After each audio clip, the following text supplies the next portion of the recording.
오늘은 주보에 적힌 제목이 엘 샤다이라고 적어 놓았습니다. 하나님의 이름 중 참 유명한 말씀 중에 하나입니다. 우리 엘로힘, 여호와 이레 이런 단어들을 쓰는데 엘 샤다이라는 말씀도 참 중요한 말씀인 것 같습니다. 엘 샤다이 하면 뭐가 떠오르시나요? 올해 이렇게 교회 다니신 분들은 그 엘 샤다이라는 찬양 기억나십니까? 몇 명만 끄덕이시네요. 도움을 드리기 위해서 제가 조금만 엘 샤다이 엘 샤다이 엘 엘요노 아이도나이 아시겠습니까? 훨씬 더 많아졌습니다. 마이클 카드가 작곡한 곡이지요. 그 마이클 카드가 그 노래를 불렀을 때는 사람들이 이렇게 별로 대중적이진 않았는데 에미 그랜트가 나중에 그 노래를 불렀을 때는 얼마나 많은 크리스찬들이 전 세계에서 그 찬양을 좋아하고 열광했는지 모릅니다. 그리고 에미 그랜트가 그래미상을 그때 받았던 걸로 알고 있습니다. 왜 사람들이 그렇게 좋아했는지, 그 의미가 무엇인지를 오늘 말씀을 보면 느낄 수 있습니다. 언약은 참 중요합니다. 누군가와 약속을 할 때는 반드시 그 사람을 신뢰하기 때문에 약속을 하는 겁니다. 제일 중요한 것이 결혼의 약속이지요. 결혼의 서약을 하는 이유는 사귀어보고 연애해보고 이 사람이 믿을만 하기 때문에 결혼하는 겁니다. 물론 콩깍지가 좀 씻겨서 쓰여야 그 콩깍지의 도움을 받아야 되는 것도 사실인 것 같습니다. 그래서 언약을 맺는 사람이 누구인가는 참으로 중요합니다. 사기꾼들도 계약을 하기 위해서 자기를 돋보이게 만듭니다. 그래서 사기꾼들이 이렇게 처음 올 때에는 막 이렇게 무지하게 비싼 그런 차를 끌고 와서 이렇게 보면 프라다 가방을 메고 이렇게 내가 누굽니다 하면서 이렇게 명함을 줄 때 구찌 명함 지갑을 꺼내서 그 안에 금박 명함을 이렇게 주게 됩니다. 이 사람 돈이 많구나, 신뢰할 만하구나라는 인상을 풍기기 원하는 거죠. 그리고 바람잡이들을 준비해 놓습니다. 지나가면 어유 회장님 오셨습니까? 요즘 사업이 잘 되신다면서요? 이 사람이 동네에서도 유명한 사람이구나라는 인상을 주는 거지요. 그리고 결정적인 사람을 둬서 사기를 칩니다. 회장님 도움으로 제가 이번에 얼마나 많은 수익을 얻었는지 모릅니다. 이렇게 얘기해 주면 이 사람이 나도 저걸 따내야 될 텐데 속는지 모르고 그렇게 당하게 됩니다. 제가 사기를 쳐도 잘할 것 같지 않습니까? 그런데 그런 쪽으로는 이렇게 저는 바로 얼굴이 막 붉어져 옵니다. 그 얘기하면서도 기가 뜨거운 것 같아요. 오늘은 하나님께서 언약에 대해서 아브라함에게 다시 얘기하는 장입니다. 언약이라는 단어가 몇 번이나 쓰이냐 하면 2절, 4절, 7절, 7절엔 두 번 나옵니다. 9절, 10절, 11절, 13절에 또 두 번 씁니다. 그리고 14절, 19절에 또 두 번 나오고요. 그리고 21절에 쓰여집니다. 그러니까 13번이 17장에 언약에 관하여 이야기합니다. 그리고 언약에 관하여 얘기할 때에 하나님께서 자신이 누구인지를 먼저 밝힙니다. 나는 엘 샤다이다, 전능하신 하나님이다 라는 뜻입니다. 엘 샤다이라는 말은 히브리어 원문에 적힌 발음입니다. 여러분, 이 언약은 12장 1절에서 4절에 처음에 주어졌습니다. 말씀을 보려고 했는데 일부에 해봤더니 너무 길더라고요. 그래서 그 언약이 어떤 언약인지만 짧게 봅니다. 아브라함에게 이르시되 너의 고향과 친척과 아비의 집을 떠나 내게 보여줄 땅으로 가라라고 말씀합니다. 그리고 너로 큰 민족을 이루고 내게 복을 주어 내 이름을 창대하게 하리라라고 말씀하셨습니다. 그리고 이제 아브라함은 그 약속의 말씀을 따라 가나안으로 내려오게 됩니다. 10년쯤 지났을 때에 하나님께서 이 약속을 하셨지만 이루어지지 않고 있습니다. 그래서 사레가 자신이 하나님의 일을 좀 도와야 하겠다라고 생각하고 하나님의 약속을 이루기 위해서 본인이 무언가를 계획합니다. 이미 자신은 아이를 낳을 수 없는 상황 같으니 그녀는 아브라함이 하갈과 동침하게 하여서 아들을 얻을 생각을 합니다. 이것은 하나님이 약속한 내용이 아니었습니다. 사례의 동기는 좋았는지 몰라도 또 하나님의 언약을 성취하려는 그 마음이 있었는지는 몰라도 그들은 하나님을 도우려고 했지만 오히려 하나님 밖으로, 언약 밖으로 나가고 만 것입니다. 그리고 나서 다시 14년이 지났습니다. 그리고 바로 오늘 본문이 된 것입니다. 약속이 이루어진 때와 약속을 한 때와 성취된 때 사이에는 25년간의 시간이 있습니다. 저는 이런 장기적인 약속은 좀 이렇게 성격이 급하지도는 않는데도 조금 힘이 듭니다. 그 25년 넘으면 그건 약속이 아닌 것 같아요. 그런데 하나님은 25년의 시간을 두고 있습니다. 오늘 말씀을 본 이 본문과도 아직 1년이 남아 있습니다. 하나님은 더디 움직이시는 것 같습니다. 사레와 아브라함은 가끔씩 흔들렸습니다. 여러분, 25년 기간 동안 흔들리는 것이 어쩌면 당연한지도 모릅니다. 아내를 통해서 아들을 낳아야 하는데 아내를 누이라 속입니다. 믿음이 없어서 그렇습니다. 하나님께서 아내를 통해서 아들을 낳게 하시려면 적어도 아들이 있기까지는 내 아내가 분명합니다. 그런데 자기 목숨을 부지하려고 누이라고 거짓말도 합니다. 기근이 생기면 그 상황을 피해서 약속을 무시하고 딴 데로 이주하게 됩니다. 또 하나님의 약속을 이루어 보려고 자기 스스로 무언가 일을 해보기도 합니다. 시간은 그렇게 지나고 24년이라는 시간이 지나갔습니다. 아브라함은 늙고 지쳤습니다. 자손이 없으니 하나님이 약속을 저버린 것 같고 하나님이 약속을 잊어버린 것 같습니다. 오늘날 우리 가운데도 하나님이 너무 오래 걸린다고 느끼는 사람들이 많습니다. 저도 그 중에 한 사람입니다. 목사란 사람이 교인들한테 우리 하나님이 좀 많이 느려요, 항상 느려요 라는 말을 제가 입에 달고 사는 것 같습니다. 그러나 하나님의 시간은 정확합니다. 우리는 하나님께 기도합니다. 나의 배우자를 하나님 찾게 해주십시오. 그런데 너무 오래 걸립니다. 이루어지지 않는 것 같습니다. 하나님, 나에게 직장을 허락해 주십시오.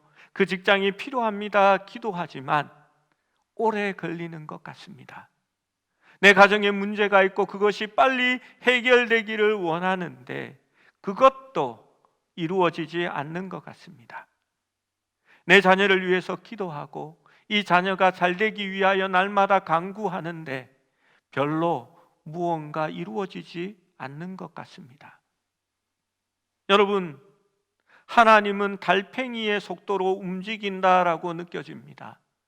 약속을 하셨으면 이루어 주셔야지 왜 이렇게 뜸을 들이나라는 생각이 들 때가 많이 있습니다. 여러분, 그러다가 나 자신을 살펴보면 여기에 더 큰 문제가 있습니다. 여러분, 아브라함과 사레를 보십시오. 그들은 더 이상 생명을 낳을 수 없습니다. 사레의 상태는 불임이고 이제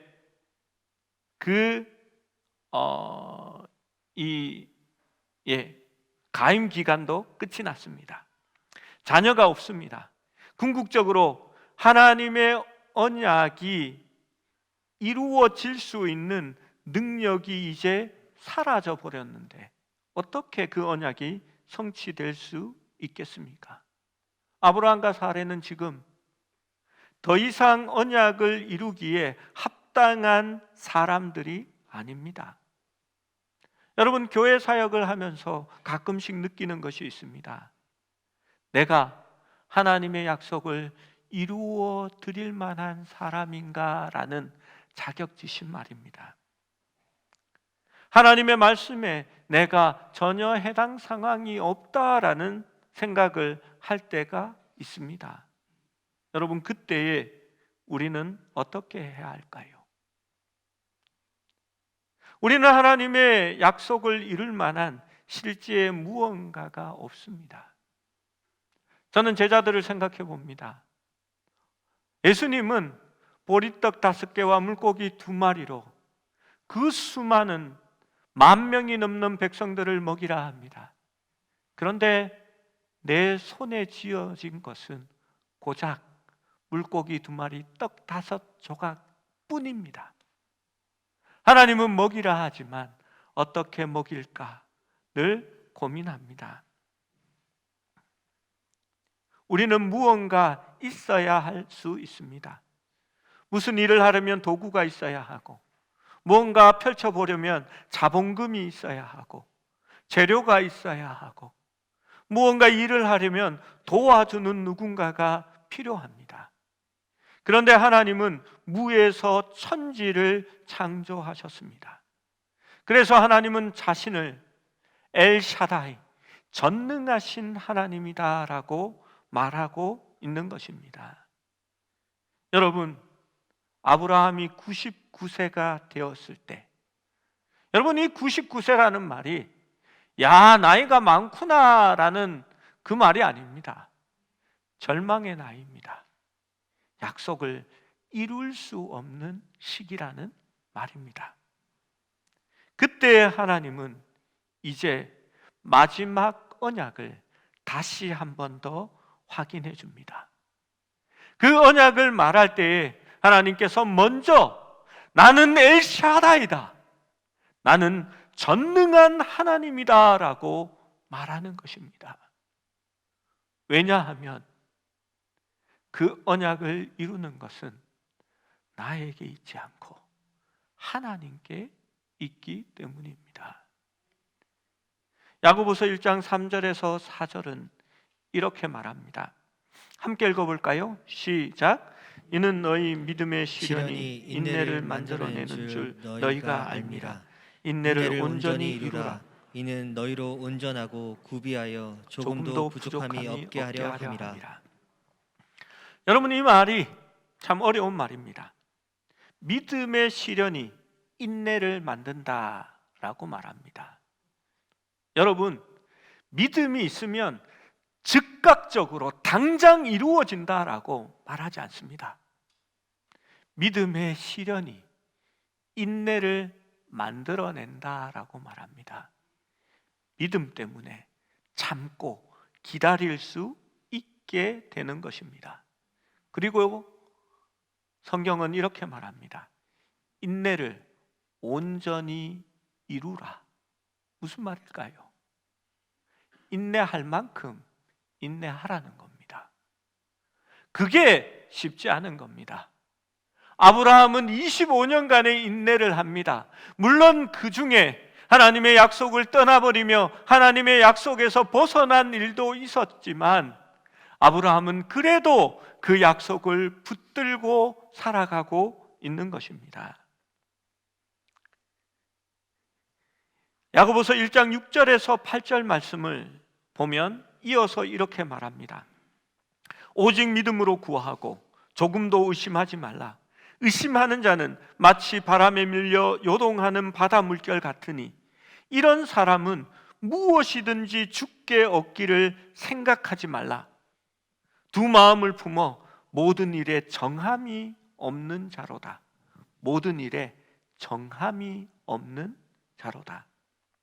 여러분, 인내를 온전히 이루는 것은 우리로 온전하고 구비하여 부족함이 없게 한다라고 말합니다. 그런데 인내하지 못하고 의심하는 자들은 두 마음을 품어 정하지 않은 사람이다 라고 말합니다. 오늘 하나님께서 아브라함에게 나타나셔서 나는 엘샤다이다, 너는 내 앞에서 행하여 완전하라 라고 말합니다.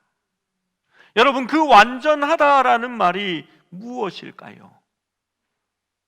믿고 인내할 수 있어야 한다라고 말하는 것입니다. 여러분, 믿음대로 살면 만사형통합니다. 그런데 좀 인내하셔야, 그 인내를 온전히 이루어야 그때부터 만사형통해지는 겁니다. 여러분, 당장 내 마음대로, 당장 내가 원하는 시기에 하나님이 들어주지 않는다고 해서 실망하거나 실족하지 마십시오. 성도들 보면서 참 안타까운 마음이 듭니다. 자녀를 위해 간절히 기도합니다. 그런데 내가 원하는 대로 하나님께서 들어주지 않습니다. 하나님, 당신께 실망했습니다. 그런 하나님이라면 나는 믿음은 방학하겠습니다 라고 합니다.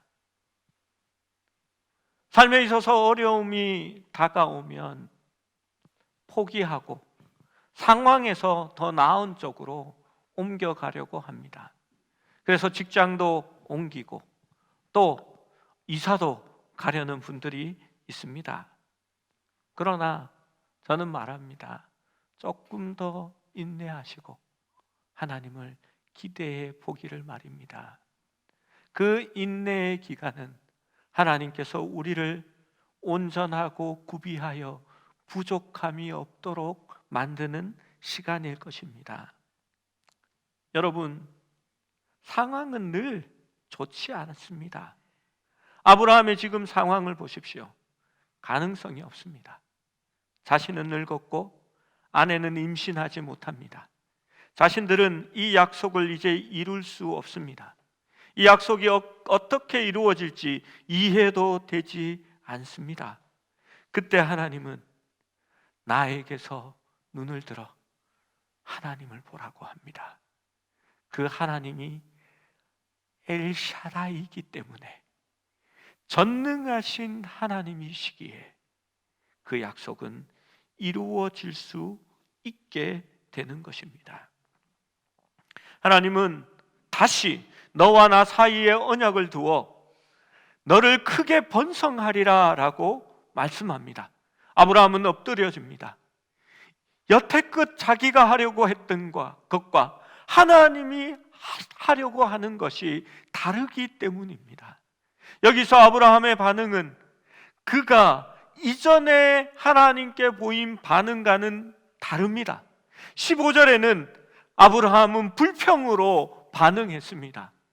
그런데 이제는 아브라함이 하나님 앞에 엎드려진 겁니다.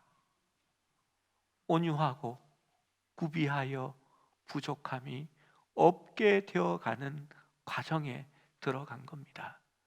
아브라함은 물론 다음 절에 다음 말씀에 또 사고를 치지만 그래도 성숙하여지고 온전해 가고 있는 것입니다. 사랑하는 여러분, 조금만 더 인내하시기 바랍니다. 인내는 하나님의 실패가 아닙니다. 인내는 하나님이 우리를 버린 것이 아닙니다. 우리로 하여금 더 온전하고 준비되어지고 성숙하여져서 그 약속을 이루게 하심임을 믿으시기 바랍니다. 두 번째로 하나님은 완전하라라고 말합니다.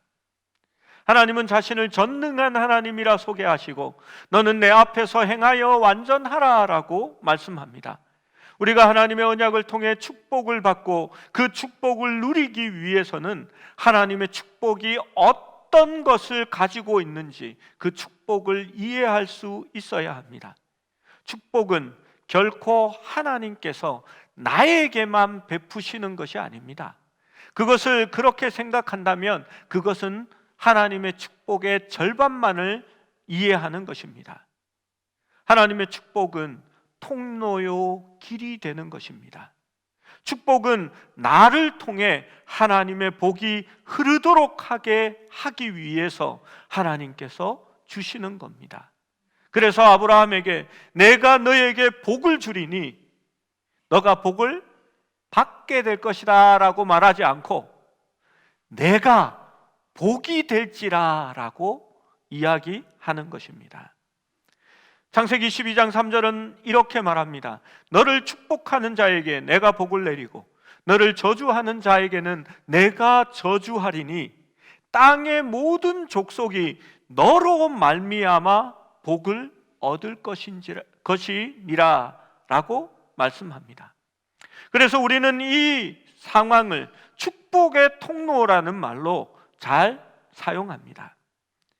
오늘 말씀 6절을 보면 내가 너로 심히 번성케 하리니 내가 내게서 민족들이 나게 하며 왕들이 내게로부터 나오리라 라고 말합니다.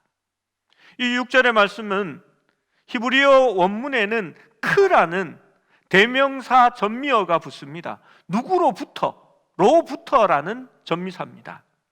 이 말씀을 좀 더 직역에 가깝게 해서 번역하면 너로부터 심히 번성하게 하리라.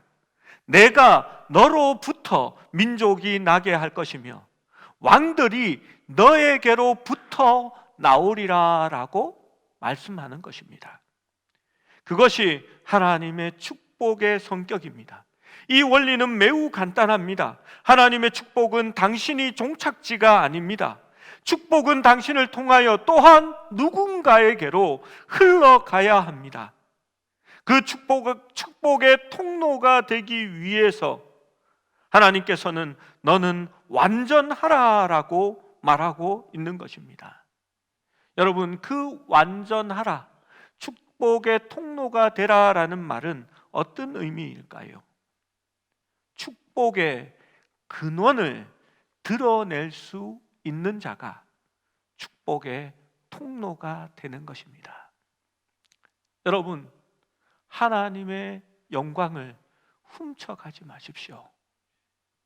내가 잘나서, 내가 무언가 해서, 내가 노력해서 하나님이 나를 축복했다라고 말하면 그 축복은 흘러가지 않는 겁니다.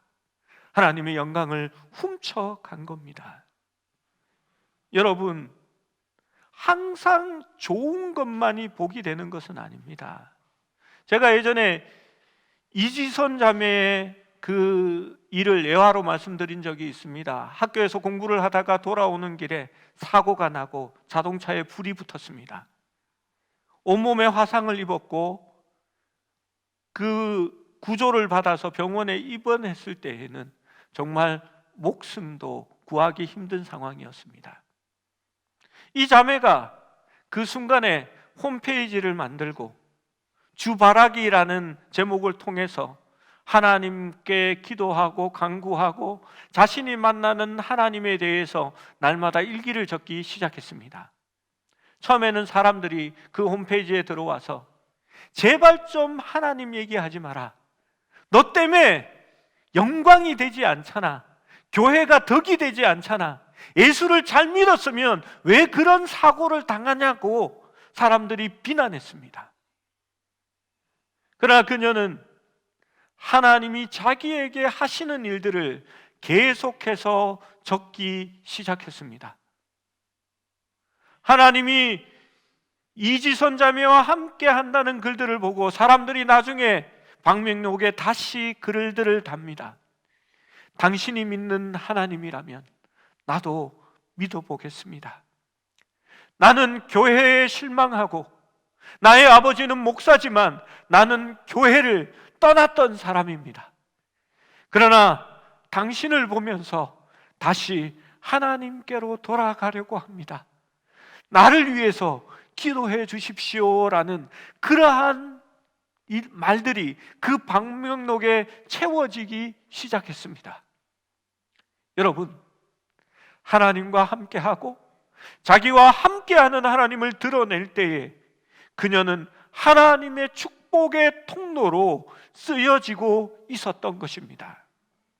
그리고 지난달 9시 뉴스에 그 자매의 소식이 방송이 되었습니다. 이화여대, 자신은 모교지요. 이화여대에 시간 강사가 아니라 정교수로 발령이 났다라는 소식입니다. 여러분, 누군가가 교수로 발령된다고 해서 9시 뉴스에 나오지 않습니다. 왜 그렇게 했을까요? 많은 사람이 그로부터 용기를 얻었고 희망을 가졌고 삶의 동기를 느꼈기 때문입니다. 그렇게 하나님이 그를 높이 드시고 그를 통하여 하나님의 축복의 통로로 세우신 것입니다. 여러분, 하나님의 복은 우리를 통하여 흘러나가야 하고 우리는 그 통로가 되어야 합니다. 그것이 하나님의 축복을 드러내는 방법이자 그 축복을 누리는 일입니다. 나를 위해 기도하는 것이 아니라 하나님을 더욱더 나타내기 위하여 기도할 수 있어야 합니다. 언약에 있어 우리가 해야 할 일은 하나님의 임재 가운데서 살아가는 것입니다. 그것이 전부입니다. 우리는 결코 온전하지 않습니다. 그러나 우리가 전심으로 하나님과 함께 살아가면 우리는 완전한 삶을 살아가는 것입니다. 저는 요한복음을 설교하면서 이것을 자주 강조했습니다. 15장 5절 말씀, 요한복음 15장 5절 말씀을 함께 읽어봅니다. 시작. 나는 포도나무요 너희는 가지라. 내가 내 안에, 내가 그 안에 거하면 사람이 열매를 많이 맺나니 나를 떠나서는 너희가 아무것도 할 수 없습니다. 저는 이것이 축복의 비결이라고 생각합니다. 우리는 가지입니다. 포도나무에 달려 있어야 합니다. 우리를 거쳐서 하나님의 복은 열매로 나타나는 것입니다. 사무엘상 3장 19절은 이렇게 말씀합니다. 사무엘이 자라매 여호와께서 그와 함께 계셔서 그의 말이 하나도 땅에 떨어지지 않게 하시니, 저는 이것이 저의 목회의 비결이 되어야 한다라고 늘 생각합니다. 저는 능력이 없는 사람입니다. 놀라운 기적을 일으키는 사람도 아닙니다. 그래서 하나님이 늘 나와 함께 해 주셔야 합니다. 그러면 하나님께서 내가 하나님께 드리는 그 기도 하나도 떨어지지 않게 해 주실 것이라는 것을 믿기 때문입니다. 여러분, 그것이 하나님의 축복이 아니겠습니까? 우리가 전능하신 하나님을 느끼지 못하는 이유는 우리가 하나님 앞에서 행하지 않기 때문입니다.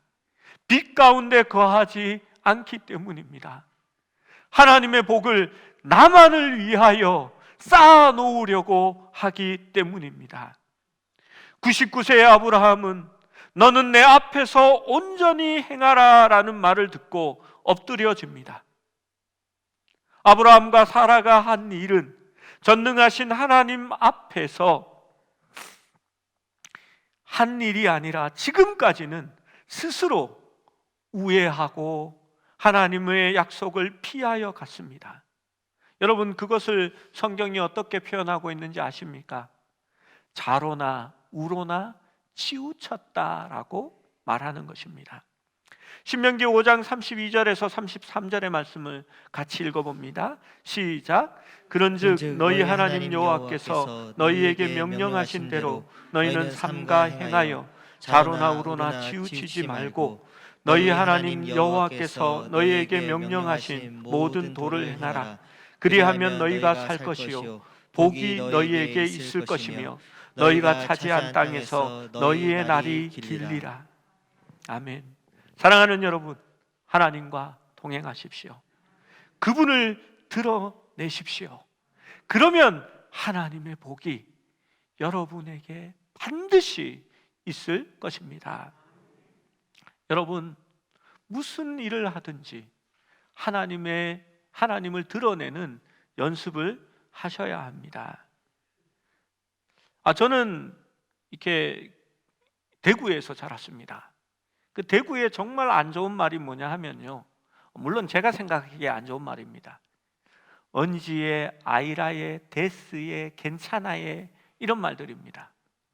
겸손을 뜻하는 듯 하면서 자기의 감정을 숨기고 자기를 낮추는 말이기도 하지만 그 말들이 하나님을 드러내는데 방해가 될 때가 많이 있습니다.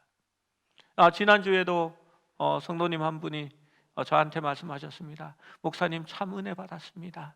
제가 많이 울었어요 라고 얘기했습니다. 그러면 뭐라고 얘기해야 정답입니까? 하나님이 주시는 은혜입니다 라고 말해야 하나님 앞에 영광을 돌리는 겁니다. 그런데 뭐라고 말이 튀어나오는지 아십니까? 아닙니다, 뭐 그게 말이죠, 이렇게 얘기하는 겁니다. 하나님 앞에 영광을 돌릴 기회를 제가 미련하게 놓친 겁니다. 여러분, 우리가 거기에 연습을 할 수 있어야 합니다. 누군가가 우리를 통하여 받은 은혜, 받은 복을 말할 때에 우리는 그 통로가 되어서 그 복의 근원을 말하고 드러내고 시선을 그쪽으로 돌릴 수 있는 그 연습이 필요한 겁니다. 큐티 적용을 통해서 날마다 조금씩 더 이렇게 해나갈 수 있으면 좋겠습니다. 세 번째, 하나님의 위대하심은 약속을 이루기 때문입니다. 17장 5절 6절 말씀을 읽어봅니다. 5절 6절 시작. 이제 후로는 내 이름을 아브라함이라 하지 아니하고 아브라함이라 하리니 이는 내가 너를 여러 민족의 아버지가 되게 함이니라. 내가 너로 심히 번성하게 하리니 내가 너에게서 민족들이 나게 하며 왕들이 내게로부터 나오리라. 우리 15절 16절도 같이 읽어봅니다.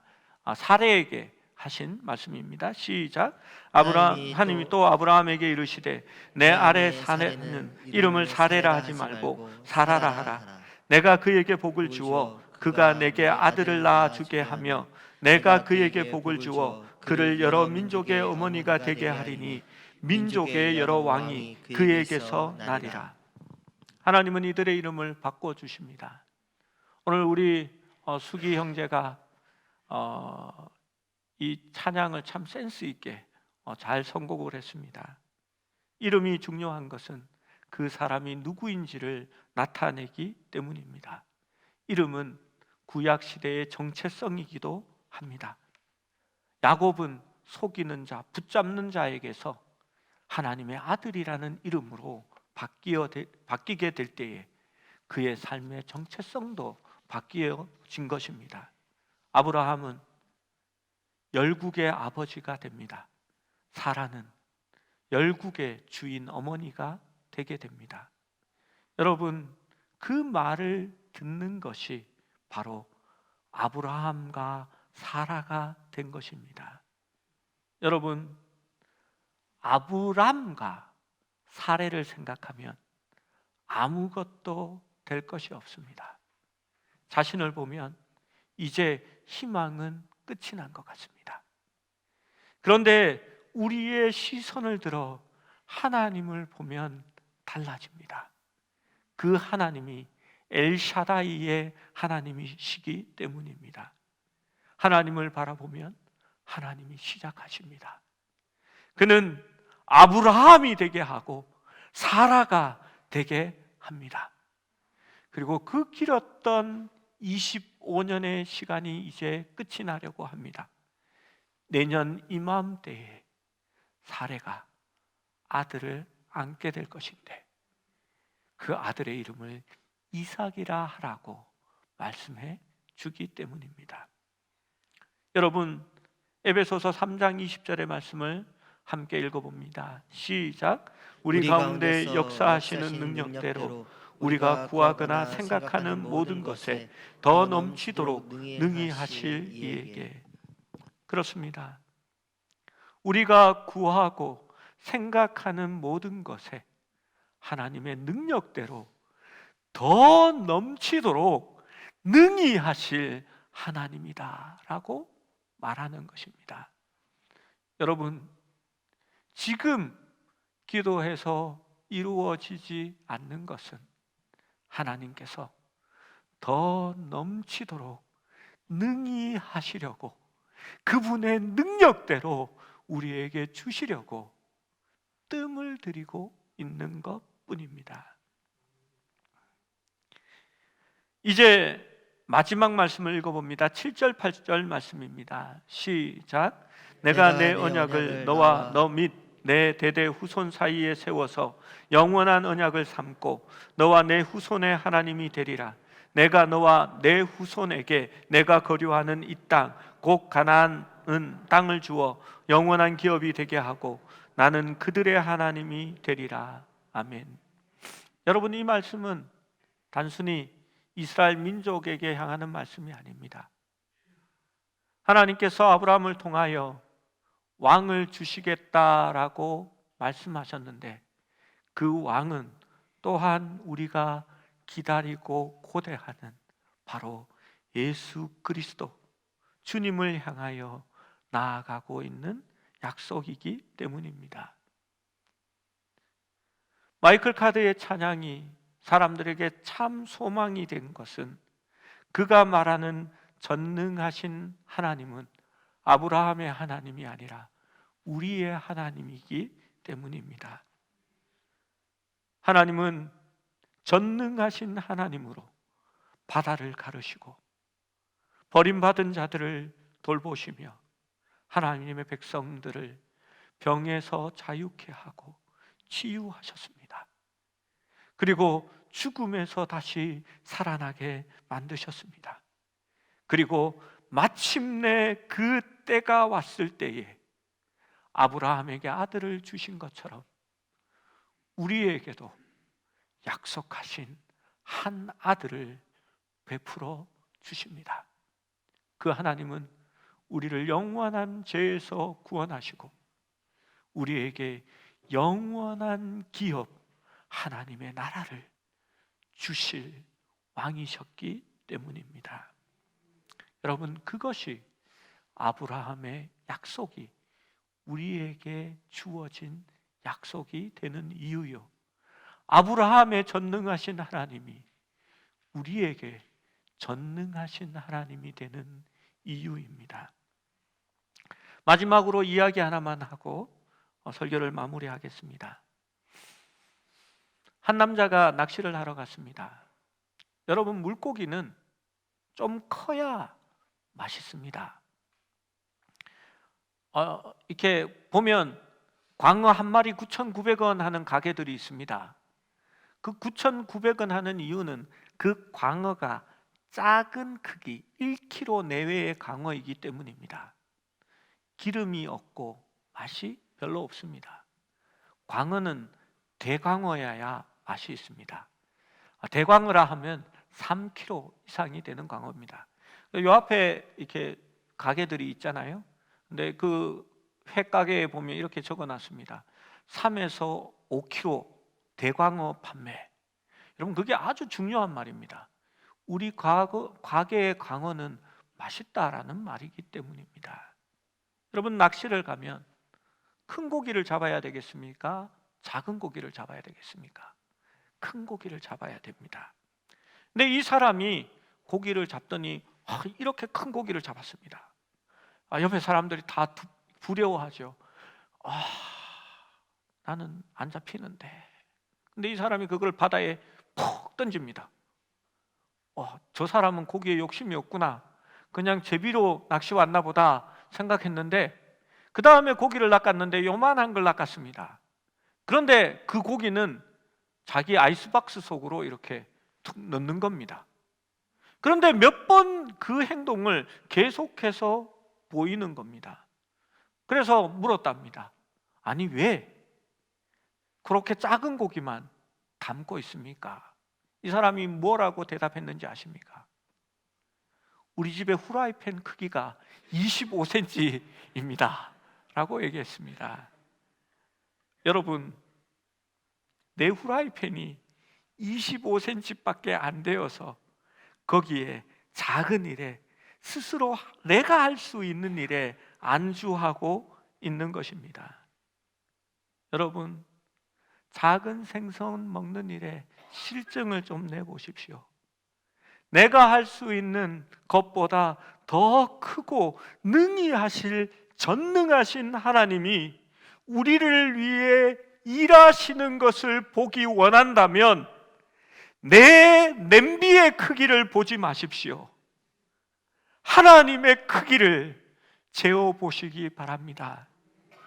우리가 그 하나님을 바라다 보면 그 하나님은 엘샤다이, 전능하신 하나님이라 말씀하고 있는 것입니다.